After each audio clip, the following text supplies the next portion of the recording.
And also that we meet the obligations required of us. Kia ora tata. Charles Chevelle. Thank you, Mr. Speaker. Mr. Speaker, I'd like to begin by repeating something that my colleague Trevor Mallard said, and that was to pay tribute to the careful contribution that was made in this debate by my colleague Raymond Hall. This is not usually a portfolio area or a spokespersonship that is seen as fascinating or high profile, but it is very important, and I certainly enjoyed that careful contribution to the debate. Sir, I want to say a few things about the two parts of the bill. First, the proposal to defer the census by 2 years. Now, members on this side of the House accept immediately, given the situation in Canterbury, that it is very likely that it's sensible to defer the census. And we heard from the Minister in his contribution that there was a problem because one of the chief offices of the government statistician is located in Christchurch. Well, again, as Mr Mallard said, we're obligated to accept the Minister's word on that.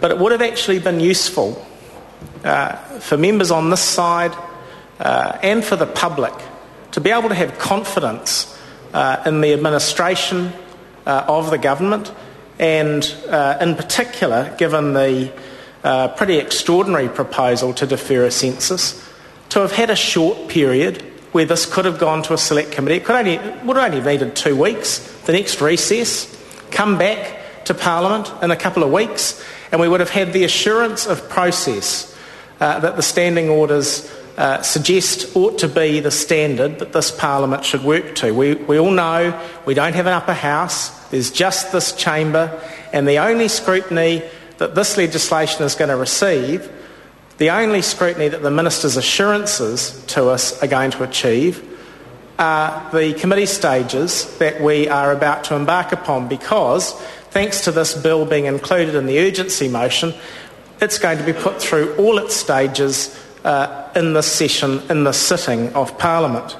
So there's going to be no opportunity to test whether or not it is necessary to have a deferral of the census for 2 years, no opportunity to test the assurance of the Minister that the location in Christchurch of one of the chief officers is a problem.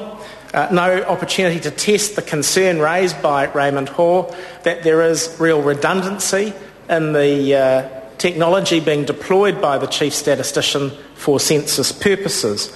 All those important issues are simply going to remain in the ether. And sir, that just isn't satisfactory. I'm also concerned about the ramifications of deferring a census. They've been held for a long time on a 5-yearly basis, and so we have a body of material, a body of data that is able to be compared 5-year block against 5-year block. I don't know, because I'm not a statistician, what the effect of suddenly introducing a new period, a new time period into the process will be. And again, it would have been useful for members of Parliament and for the public to have been able to hear from experts, at least from the chief statistician, but also others with an interest and expertise in this sort of area, on what we're actually doing to the nation's data wealth by agreeing to this proposal. Sir, I'm also concerned about some of the language that's deployed by the draftsperson in the bill, and I want to use the committee stages to ask the Minister a little bit more about this, but I'll signal it now because I can see he's paying close attention to the debate, and it would be useful to hear more from him in the committee stages. The drafters talk about obviating the need for the proclamation process, and that's a useful reminder, actually, about the constitutional position of the Chief Statistician. Under the State Sector Act, he has a degree of independence as far as his appointment is concerned, and there's good reason for that, just as there's good reason for a proclamation process as to the date of the census. It puts beyond the ordinary reach of a public service chief executive and of ministers to whom the chief executive reports, the question of when the census date should occur. And the minister says, as he said in his speech, this change is only for 1 year. But we've all seen in this House how precedents can be made through drafting like this. The proclamation process is done away because there's said to be an emergency on one occasion, and then guess what? When the minister has his way and defers the census from 5 years to 10 years, as he's on record as wanting to do, if we get such legislation in the future, then lo and behold, will it be a surprise to anybody if the proclamation process, which is a careful check and balance, has been thought out over years, suddenly disappears? Well, again, we'll never know, because there's not the opportunity to hear, for example, from the Legislation Advisory Committee on that sort of question. We would have, no doubt, that opportunity if the Minister had acceded to Mr Mallard's very modest request that there be a 2-week submission period so that the public and experts could tell us a little bit about the true ramifications of this proposal.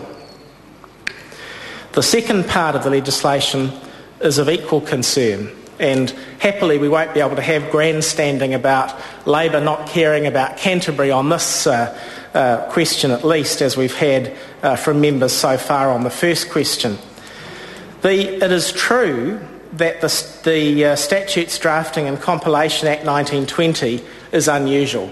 It doesn't contain any of the provisions that you would expect to see in modern legislation relating to the administration of a government department. And we know this because the Regulations Review Committee, I see the hard-working Deputy Chair on the other side. I hope he's going to take many calls in this debate, because I know he'll have a great contribution to make on the question. But the Regulations Review Committees considered the legislation bill pretty extensively. We've had the Attorney-General in, we've had past Chief Parliamentary Counsel in, we've had the current Chief Parliamentary Counsel address us on the problems that that office currently faces because of the antiquated provisions in the bill.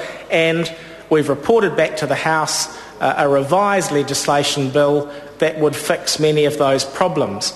So why is it that we have one part of that legislation plucked out and put into urgency, and why are we being asked to pass it tonight? And I want to know whether the Minister actually knows the answer to that question. Are we doing something here, as Mr Mallard asked him, that is to the peculiar and benefit of an individual? What is the urgency for this piece of the legislation bill being taken out of its context and passed through all its stages in the Parliament? Is the Chief Parliamentary Counsel, for example, still in the country, or is there already a delegated arrangement de facto in place, which we're really being asked to validate without a true and accurate picture of the position, which again we would have if this legislation were sent to a brief select committee process. So, Sir, what ought to be a relatively straightforward process, by virtue of the Minister's refusal to agree to a truncated select committee process, becomes more complicated and unfortunately more controversial. And unless we can get some answers during the committee stages to the sorts of issues that I've raised, then the opposition will remain disquieted by this legislation. Mr. Speaker.